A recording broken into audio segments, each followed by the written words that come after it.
In the main টাইমে মুসলিম বিন আকিল গিয়ে বলছেন, মা গো, গোটা কুফা শহরের মানুষের বাড়িতে দরজা লাগানো, মা গো আপনি কেন বাড়ির বাইরে, কেন আপনি এখানে দাঁড়িয়ে কার জন্য অপেক্ষা করছেন? ওই মহিলাটা বলে, বেটা রে, আমি তো তোমাকে চিনি না রে বেটা, আমি দাঁড়িয়ে আছি, আমি একটা মা, আমি একটা সন্তানের মা। এই মা হইয়া মা জননীর সন্তান যদি বাইরে থাকে, মা জননী কিন্তু স্থির থাকে না। অনেক সন্তান বাইরে থাকে কিন্তু ভাবে আমার মা জননীর কোনো টেনশন নাই। না রে যুবক, না, সন্তান যদি বাইরে যায় মা বাবার ভিতর ভালো থাকে না, মনে মনে চিন্তা করে কখন আমার সন্তান আসবে। তাই কবি বলছেন, ছেলে যদি কোথাও যায় আমার মার মনেতে শান্তি নাই, কখন আসবে বাছা ফিরিয়া, কে ডাকবে আর জাদু বলে, মাই যদি মোর যাহিরে চলে, না খাইলে কে বলবে খাইছো তুমি রে গ্রামবাসী, একটু দাঁড়াও মাইরে দেখি, নয়ন ভই রামাইরে দেখি রে গ্রামবাসী, একটু দাঁড়াও মাইরে দেখি। বাবারা, মা জননী বলছে, বেটা রে, আমার একটা বেটা আছে, ওই বেটাটা ইবনে জিয়াদের দরবারে কাজ কর্ম করে রে বেটা, ওই বেটাটা এখনো আমার বাড়িতে ফিরে নাই, এখনো বাড়িতে আসে নাই, এর জন্য আমার বেটার অপেক্ষা করে আমি রাস্তায় দাঁড়িয়ে আছি, কখন আমার বেটাটা বাড়িতে ফিরবে। এতক্ষণ তো চলে আসে, আজকে কি জানি কি কারণে দেরি হয়ে গেছে। আমি মা হইয়া দেশের আবহাওয়া ভালো লাগছে না, থমথমে অবস্থা, কখন জানি কি ঘটে যায়, এর কারণে আমি আমার বেটার অপেক্ষা করে বসে আছি। ইমাম মুসলিম বিন আকিল বলছে, মা গো, ও গো মা, আমি আপনার কাছে কিছুই ছাড়বো না, তবে মা গো, আমাকে একটা গিলাস একটু পানি দেওয়া যায় কি না? বলে অবশ্যই দেওয়া যাবে। একটু পানি দিল বাবা, পানিটা খাওয়ার পরে বলছে, মা, ওই মহিলা বলছে, বাবা তোমার নাম কি, তোমার বাড়িটা কোথায়? এবার ডাক দিয়ে বলছে, মা, যার কারণে আজ গোটা কুফা দেশের বাড়িতে দরজা লাগানো, যার কারণে আজকে সন্ধ্যাবাদী কেউ দেয় নাই গো মা, মা গো, আমি হইলাম সেই ইমাম মুসলিম, আমি হইলাম সেই ইমাম মুসলিম। মা, আমি এই জায়গা থেকে তো আমি চলে যেতে পারছি না গো মা। কেন যাব? এই কারণে যেতে পারছি না, আমার ভাই হুসাইনকে আমি একটা চিঠি লেখায়া দিয়েছি, ওই চিঠিটা দেখে আমার ভাই কুফাতে চলে আসবে, আর আমার ভাইকে রেখে আমি মদিনা যাব না, আমি মক্কা যাব না। বাবা গো, ওই মহিলাকে একটা ডাক দিয়ে বলে, মা গো, ও মা, আমাকে একটু কি থাকার জায়গা দেওয়া যায় না? ওই মহিলাটার অন্তরে ছিল নবীর প্রেম। ও মা খালারা, আজকে তোমার ভিতরে নবীর আদর্শ নাই রে মা। মা গো, এই দুনিয়াটা কিছুই না রে মা। মা গো, জীবনে পর্দা করো রে মা, নামাজ ছেড়ে দিও না মা। আমার আমার মা ও মা তুমিও একজন মা, এই মাদ্রাসার হেড মাওলানার মা ও মা তুমিও একজন মা, খাজা মাইনুদ্দিন চিশতি রহমাতুল্লাহ আলাইহির মা ও মা তুমিও একজন মা। মা গো মনটা কি চাই না রে মা, একটা আলেমের মা হয়ে কবরে যাব, একটা হাফেজের মা হয়ে কবরে যাব। ও গো আমার মা খালারা, আজকে একটু দিল খারা নরম করে দাও মা। মা আমি অসুস্থ অবস্থায় আপনাদের কাছে বায়ান করেছি গো মা, আমার গলা দিয়ে কথা আসছে না বাবা, অনেক শক্তি লাগছে, তারপরে বলে যায় আব্বা গো ও কালেমার যুবক ভাইরা ফিরে আই রে ভাই, ফিরে আই, তওবা করে আল্লাহর কাছে ক্ষমা চাও, আমার আল্লাহ তোমার জীবনের সব গুনাহ মাফ করে দিবে। জোরে বলেন সুবহানাল্লাহ। বাবাজি আমার সোনা মানিকেরা, আমার ভাই জানেরা, ওই মহিলাটার মনে ছিল নবীর প্রেম বাবা। ও বাবা গো, যে তাই তো যাদেরকে দাওয়াত করে পাওয়া যায় না, যাদেরকে জিয়াফত করে পাওয়া যায় না, আজ আমার বাড়িতে সে হাজির, আমি কেমন করে এই নবী বংশের মানুষকে তাড়ায়া দিব?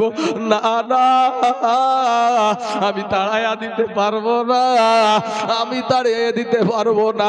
এটা বাড়িতে বাবা গো একটা ছোট্ট ঘরে একটু জায়গা করে দেওয়া হলো, কিছু খাবার দিয়া ইমাম মুসলিম বিন আকিলকে আপনার ওখানে আপনার আরাম করতে জায়গা করে দিলেন। বেটা হাজির হলো, বেটা যখন হাজির হয়েছে, বেটা খাওয়া দাওয়া করে বেটাও বিছানায় শুয়ে পড়েছে। কিন্তু বাবা মহিলাদের মনটা বড় নরম, মায়েদের মনটা বড় নরম। রাতের বেলায় মা বিছানায় ঘুমায়, সেদিন কিন্তু আর ঘুমাতে পারছে না, কারণ ওই যে এলান করেছে যার বাড়িতে থাকবে তার বাড়ি ঘর সব শেষ করে দেওয়া হবে, দিয়া তাকে কতল করে দেওয়া হবে। মা জননী বাবা উঠানে আঙ্গিনাতে বাবা ঘোরাঘুরি করছে, এইদিকে বাবা ইমাম মুসলিম আরাম করছেন, এইদিকে বেটা আপনার আরাম করছে। এবার বাবা ঘোরাঘুরি করতে করতে একটা সময় বেলালের আপনার তার বেটাটার নাম ছিল বাবা বেলাল, ওই বেলালের চোখে পড়ে গেল। ওই বেলাল যে গিয়ে বলছে মা, মা গো আমি তো দেখেছি কোনদিন এরকম বাবু আপনাকে পাইচারি করতে দেখি নাই গো মা, কেন গো মা এখানে তুমি এই বাবু ঘোরাঘুরি করছো? বলে বেটা রে, ওরে বেটা আমি তোর মা, একটা কথা দে রে বেটা, আমি একটা কথা বলবো, কি কারণে আমার ঘুম আসছে না? বলে মা তুমি নির্ভয়ে বলো। বলে বেটা রে, কারো সামনে বলিস না রে বেটা, কবরে জায়গা হবে না, কাল কিয়ামতের মাঠে জবাব দিতে পারবে না। বলে কি হয়েছে বলো মা? বলে ওই নবী বংশের সন্তান মা ফাতেমা রাদিয়াল্লাহু তাআলা আনহা বংশের সন্তান, ইমাম বংশের সন্তান মুসলিম বিন আকিল রাদিয়াল্লাহু তাআলা আনহু আমার বাড়িতে অবস্থান করেছে রে বেটা। ওরে বেটা, এই কথা যদি তুই কাউকে বলে দিস, আমি তোর মা তোকে আমার দুধের ঋণ মাপ দিব না। বাবা গো, এর ভিতরে ছিল মুনাফিকি বাবা, টাকার লোভ ছিল যে তাকে একটা প্রমোশন দেওয়া হবে, একটা টাকার লোভে পড়ে গেল। সকাল 10টায় যায় অফিসে, কিন্তু 10টা না আগেই চলে যাচ্ছে। বলে বেটা রে, কেন এত তাড়াতাড়ি যাও? বলে মা আজকে একটু তাড়াতাড়ি যেতে হবে। রাস্তা দিয়ে যখন চলে যাচ্ছে বাপ, 20-30 জন আপনার সেনাবাহিনী রাস্তায় রাস্তায় খুঁজছে ইমাম মুসলিম কোথায় আছে, ইমাম মুসলিম কোন জায়গাতে আছে, এইরকম বাবু রাস্তায় রাস্তায় খুঁজে বেড়াচ্ছে রে বাবা। ইন্ডিমিন টাইমে এমন সময়তে বেলালের সঙ্গে দেখা হয়ে গেল। বেলালকে ডাক দিয়ে বলে বেলাল, তুমি কি বলতে পারো মুসলিম বিন আকিল কোথায় আছে? বলে না আমি বলবো না, আমি বলবো না। এই কথাটা থেকে বোঝা যায় যে সে জানে কিন্তু বলবে না। বাবা গো, বলছে তখন ওই সৈনিকেরা বলছেন, প্রশাসনেরা বলছে এ নিশ্চয় জানে কার বাড়িতে আছে। বলে শোনো রে ভাই, তোমাকে বলতে হবে কোন জায়গাতে আছে। বলে শুনো ইয়াজিদের দল, ইবনে জিয়াদের দল, আমি তোমাদেরকে বলতে পারবো না, কারণ আমার মাকে কথা দিয়েছি আমি বলতে পারবো না। তাহলে বোঝা যায় যে ওর মাও জানে, আর ওর মা যখন জানে ওই মায়ের বাড়িতে হাজির আছে। মুসলমান বাবারা, আমার ভাই জানেরা, এবার রাস্তা দিয়া চলে আসছে ওই আপনার ওই তোয়া বিবির বাড়িতে চলে আসলো। ওই মহিলাটার নাম ছিল বাবা তোয়া বিবি। এই বাড়িতে আসার পর মা জননী যখন কথোপকথন হতে লাগলো, বলে কি ব্যাপার? বলে আপনার বাড়িতে মুসলিম বিন আকিল আছে। মা বাবা চমকিয়ে গেল। আরে বেটা, বেটারে আজ নবী বংশের মানুষের সাথে গাদ্দারি করলি রে বেটা। বেটা তুই বলে দিলি ওরে বেটা তুই এইরকম কাজ করলি। কিন্তু বাবা গো, এমন সময়তে ইমাম মুসলিম বিন আকিলের কাছে একটা তরবারি ছিল। মুসলিম বিন আকিল বাড়ি থেকে টের পেয়ে গেছে যে তাকে ধরার জন্য, গ্রেফতার করার জন্য, যুদ্ধ চালু করার জন্য, তাকে শহীদ করার জন্য বাবা মানুষ চলে এসেছে। তবে মুসলিম বিন আকিল বলছে এই মুনাফিকদের সাথে বিনা লড়াইয়ে আমি তাদের কাছে মাথা নত করতে চাই না। মহিলাটা বলছে না, মহিলাটা চিন্তা করছে আর দাঁড়িয়ে আছে, কারণ মিথ্যা কথা তো নবীরা বলে নাই, মিথ্যা কথা তো সাহাবীরা বলে নাই। কিন্তু একটা উটের ঘটনা আমরা সবাই জানি যে নবী একদিন উট কিনেছে বাবা, আর উট বিক্রেতা বলছে যে আপনি প্রমাণ দেখান, আপনি যে আমার কাছে উট কিনেছেন, আপনি যে টাকা দিয়েছেন এর কোনো প্রমাণ আছে নাকি? যদি প্রমাণ না দেখাতে পারেন তাহলে উট হলো আমার, আর যদি প্রমাণ দেখাতে পারেন তাহলে উট হলো আপনার। এ বাবা, আল্লাহর নবীর একটা সাহাবী গিয়ে বলছে এ ইহুদি, আমার নবী তোকে টাকা দিয়েছে। ওরে ইহুদি, আমার নবী তোকে টাকা দিয়েছে, আমি সাক্ষী আছি। জোরে বলেন সুবহানাল্লাহ। বাবা গো, একবার দুরূদ শরীফ পড়েন আল্লাহুম্মা।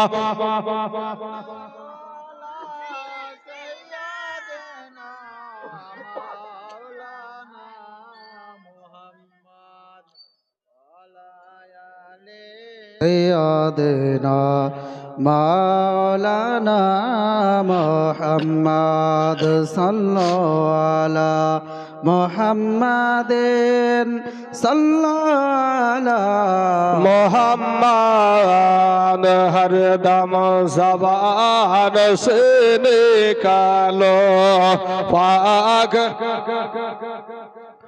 हर दम ज़बान से निकालो शाफी आना मोहम्मद सल्लल्लाहु अलैहि वसल्लम। এই তো বিবি বাবা চিন্তা করেছে ওই সাহাবী তো ওই কথা না দেখে বলেছিল, তারপরেও তো সে জান্নাতি। আজকে নবী বংশের প্রেমের জন্য আজকে আমি অস্বীকার যাব, এই কথাটা না শব্দটা ব্যবহার করতে যাবে, মানে বলতে চাইছে আমার বাড়িতে নাই কথা বলতে যাবে।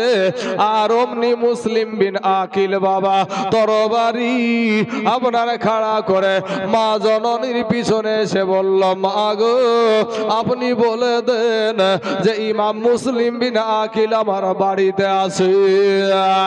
এ বাবা, অমনি সঙ্গে সঙ্গে যুদ্ধ আরম্ভ হয়ে গেল বাবা।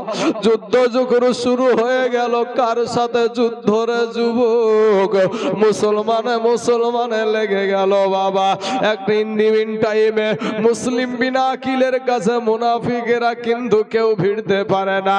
এমন একটা সময় মুসলিম বিন আকিল একটা উঁচাতে উঠে গেল। উঁচাতে যখন উঠে যায়, বলে আয় কে আসছি সেখানে আয়। অমনি বাবা একজন এলান করে দিল, না রে না, আজকে যুদ্ধ করা যাবে না।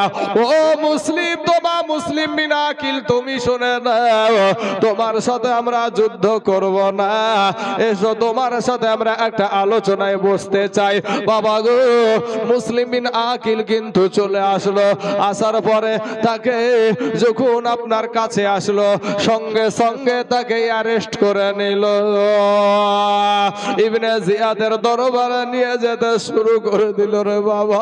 ইবনে জিয়াদের কাছে যখন হাজির, এই ইবনে জিয়াদের বেটা ওবাইদুল্লাহ ডাক দিয়া বলছে, ওগো মুসলিম বিন আকিল শুনে নাও, তুমি যদি ইয়াজিদকে আমিরুল মুমিনিন বলে মেনে নাও, তোমাকে আমরা সযত্নে সুন্দর বিছানা বিছায়া দেব, তোমাকে আমরা ফুলের মালা দিয়ে আমরা বরণ করে নেব। যেমনি ভাবে আজকে আমি যখন স্টেজে উঠলাম বাবা, আমার সম্মানীয় ভাইজান মুফতি সাহেব বাবা আমাকে ফুলের মালা দিয়ে আমাকে বাবা বরণ করে নিল। অমনি ভাবে বলছে ফুলের মালা দিয়ে বরণ করে নেব। কিন্তু মুসলিম বিন আকিল রাদিয়াল্লাহু তাআলা আনহু একটা ডাক দিয়ে বলছে, ওগো ইবনে জিয়াদ, আমি হুসাইনকে ছেড়ে দেব, ইয়াজিদকে মেনে নিব। ইবনে জিয়াদ বলছে, এই তো সুন্দর কথার কোনো ঝামেলা নাই। বলে শোনো গো, তাতে শর্ত আছে একটা। বলে কি শর্ত? বলে ইমাম মুসলিম বলছে শর্ত একটাই, হুসাইনের নানার মতো একটা নানা আজকে তোমাকে দেখাতে হবে। হুসাইনের মায়ের মতো মা তোমাকে একটা দেখাতে হবে। ইবনে জিয়াদ বলে না, এটা সম্ভব হবে না, এটা তো কোনো রকমে সম্ভব হবে না। বলে তাহলে আমি ইয়াজিদকে আমিরুল মুমিনিন বলে মানতেও রাজি না।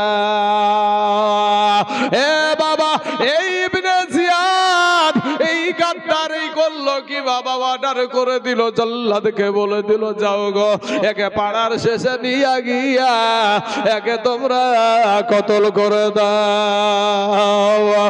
হাতগুলাকে আসামির মতো বেঁধে নিয়া বাবা গো, হাতগুলাকে আবার নবীর বংশের সন্তানকে আপনারা আসামির মতো বেঁধে নিয়া টুক টুক টুক করে চলে যাচ্ছে বাবা। আমার নবী বংশের সন্তান গো ইমাম মুসলিম বিন আকিল রাদিয়াল্লাহু তাআলা আনহু, উনি যখন বাবা নিয়ে যাচ্ছে, যাওয়ার পর ওই স্থানে পৌঁছানোর পর মুসলিম বিন আকিল রাদিয়াল্লাহু তাআলা আনহু বলছে, ভাই এখানে তো আর কেউ নাই, একটা আবদার করব। বলে কি আবদার বলো? বলে আমি শেষ বেলায় শেষ মুহূর্তে আমি বলবো না আমার জীবন ভিক্ষা দাও, আমার জান ভিক্ষা দাও, এটা বলবো না, তবে ভাই গো আমাকে শেষ বেলায় একটু পানি দাও। হে মুসলমান, আমার হুসাইনের ভাই ইমাম মুসলিম বিন আকিলের জবানে একটু পানি দিয়েছিল না রে বাবা। ওই জল্লাদেরা, ওই গাদ্দারেরা আমার মুসলিম বিন আকিলকে বাবা তরবারি দিয়া তাকে চিরচ্ছেদ করে শহীদ করে দিয়েছিল। আর বলেছিল, আজকে আমাদের দেশে দেখবেন কিছু মানুষের জানাজা পড়ে না, কিছু মানুষ কবর দিতে যায় না। ওই আপনার ইবনে জিয়াদ গাদ্দারেরা বলল, এ যেহেতু আমিরুল মুমিনিনকে যেহেতু মানে না, ই যেমন ইয়াজিদকে আমিরুল মুমিনিন বলে মানে না, এ এর জানাজায় কেউ যাওয়া যাবে না, এর জানাজা করা হবে না। বাইরে একই তরবারিতে মাথাটা আলাদা করে দিল, মাথা এক জায়গায় ধর আর এক জায়গায় লাফাইতে শুরু করে দিল গো। ও মুসলমান, একটা বর বরেন মুখে বলেন ইন্না লিল্লাহি ওয়া ইন্না ইলাইহি রাজিউন। আমার কালেমার ভাইয়েরা, আমার মুসলমান যুবকেরা, এইদিকে বাবা গো ইমাম মুসলিমকে যখন শহীদ করে দিল, ইমাম মুসলিম শহীদ হয়ে যাওয়ার পর এবার আপনাদের কাছে বাবা আসবে এমন একটা করুণ কাহিনী। ওই ইমাম মুসলিম কি একা এসেছিল নাকি বাবা? একা আসে নাই, তার সাথে তার দুটা সন্তান ইব্রাহিম ও মুহাম্মদ, এই দুই সন্তান বাবা এসেছিল। এই দুই সন্তানের বাবা কিছুটা বায়ান আপনাদের সম্মুখে করব, কিন্তু আব্বা জান গো, আমি আমার হাজরাতের আপনাদের দেশের মাদ্রাসা, আপনাদের দেশের বাবা মাদ্রাসার মাওলানা সাহেব, জিনার কথা আমি প্রথমেই বলেছি, উনি আপনাদের কথা সব আমাকে বলেছে। আপনারা এই মসজিদ কিভাবে দিয়ে করেছেন, আপনারা সব কিছু আলোচনা করেছে, কোনো দিক থেকে আপনাদের কমতি একটাও বলে নাই, আপনাদের কোনো রকমের ত্রুটি একটাও উনি বয়ান করে নাই। কিন্তু বাবা রে, সারা পৃথিবী চাইছে মসজিদ ভেঙে দাও, মাদ্রাসা ভেঙে দাও, কোরআন পুড়িয়ে দাও। ও মুসলমান, আজকে বিধর্মীরা চাই যে মসজিদ ভেঙে দাও, মাদ্রাসা ভেঙে দাও, কোরআন পুড়িয়ে দাও, মাজার ভেঙে দাও। আজকে বাবা গো, ওই সমস্ত কুচক্রী ব্যক্তিদেরকে বলবো, যতদিন আমার এরকম কালেমার ভাই রয়েছে, ততদিন পর্যন্ত মসজিদ ভেঙে শেষ করতে পারবে না। তাই বাবা আপনাদেরকে বলি, গতদিন আপনার গত রাত্রিতে আপনাদের এখানে সভা হয়েছে মাদ্রাসার জন্য, আপনারা অনেক দান ধ্যান করেছেন। তবে বাবা, আল মসজিদ বাইতুল্লাহ, মসজিদ হলো আল্লাহর ঘর, ওই আল্লাহর ঘরের জন্য গতকাল চেয়েছিল বাবা 5,000 টাকা প্রথমে। কিন্তু বাবা গো, আমি আপনাদের কাছে আজকে আমি 5,000 টাকা চাইব না, আজকে আপনাদের কাছে আমি 10,000 টাকা চাইব না। আমি বাবা উত্তর দিনাজপুর, দক্ষিণ দিনাজপুর, মালদা কাটিহার, কোচবিহার, ও বাবা শিলিগুড়ি, ও মুসলমান বীরভূম, নদিয়া, হুগলি, আমি আল্লাহর রহমতে সব জায়গায় যাই। কোন জায়গায় 50 বলি, কোন জায়গায় 50,000, কোন জায়গায় 40,000, কোন জায়গায় 30,000, কোন জায়গায় 20,000। ও বাবা, তবে আপনারা দিতেই থাকেন। আমি এটাই শুনতে পেলাম আপনাদের ইমাম সাহেব উনি এটাই বয়ান করলো যে প্রত্যেক জুম্মাতেও আপনারা টাকা দেন। এই দিক থেকে আপনাদের কাছে সব চাইতে একটা নিম্নমানের একটা আবদার করছি বাবা গো, আমার আব্বা জানেরা, আমি 5টা ব্যক্তিকে ও বাবা একটা করে 1000 টাকা আজকে জীবনের বাবা গো ইমাম মুসলিম বিন আকিল রাদিয়াল্লাহু তাআলা আনহুকে আপনার একটু মহব্বত করে মাত্র 5 জন ব্যক্তি একটা করে 1000 টাকা আল্লাহর ঘর মসজিদে একটু দেবে।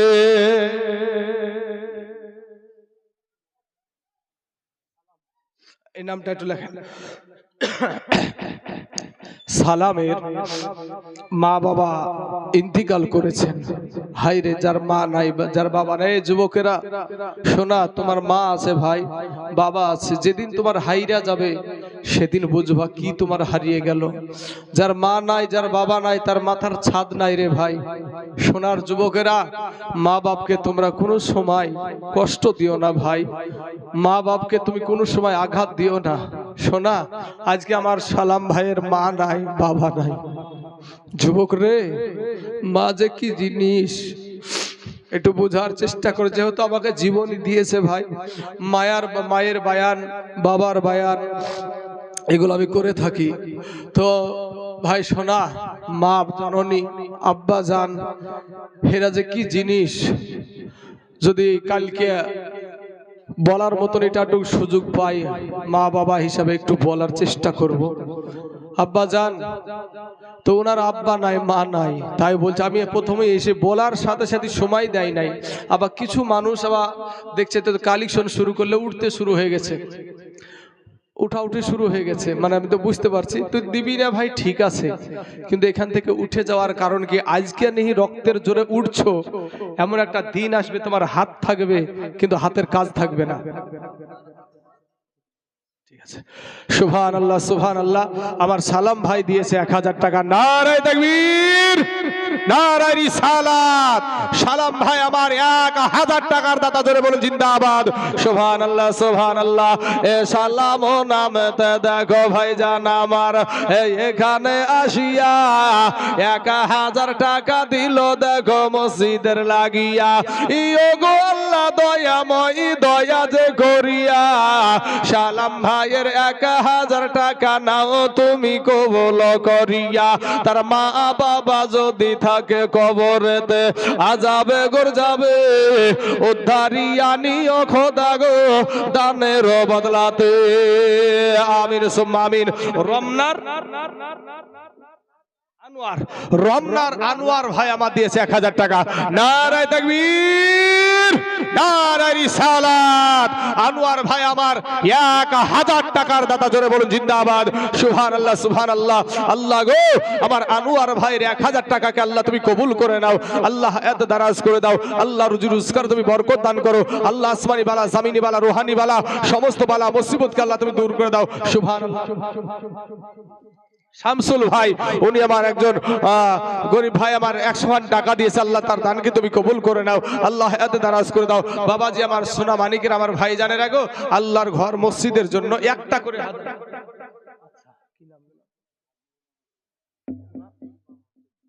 হাজি ইমাম হোসেন, দেখেন বাবা এটা মসজিদের ইমাম সাহেব, কয় টাকায় বা বেতন পায় বাবা গো। আমাদের সমাজে জালসা করি আমরা, তো জালসার বক্তা আমরা বক্তব্য দিয়ে বেড়াচ্ছি ভাই। তো এই বক্তাদেরকে আনতে গিয়ে কোন জায়গা কাউকে লাগে 30,000, কাউকে লাগে 20,000, কাউকে লাগে 12,000, আমার মতন তাইজুলকে লাগে 8,000, 9,000, 10,000। তো বাবা এই যে এত টাকা দিয়ে বক্তা নিয়ে এসে আমি আপনার জন্য আজকে দোয়া করব, কিন্তু এই মানুষটা আপনার ইমাম, আমার হযরত আপনার ইমাম, ফজরে আপনার জন্য আপনাদের হাত তুলে দোয়া হয় না, হয় না মসজিদে ভাই?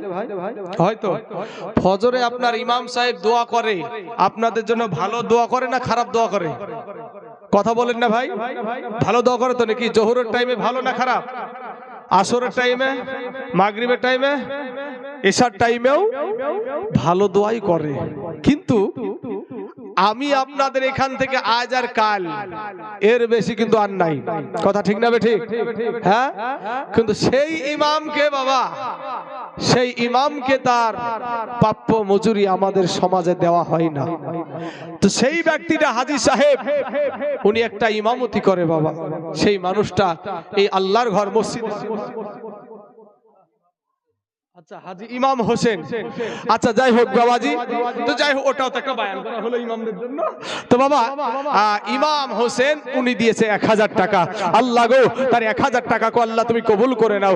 আল্লাহ এত দারাজ করে দাও। আল্লাহ রুজি রোজগারে আল্লাহ তুমি বরকত দান করো। আয় আল্লাহ আসমানি বালা, জামিনি বালা, রুহানি বালা, সমস্ত বালা মুসিবতকে আল্লাহ তুমি দূর করে দাও।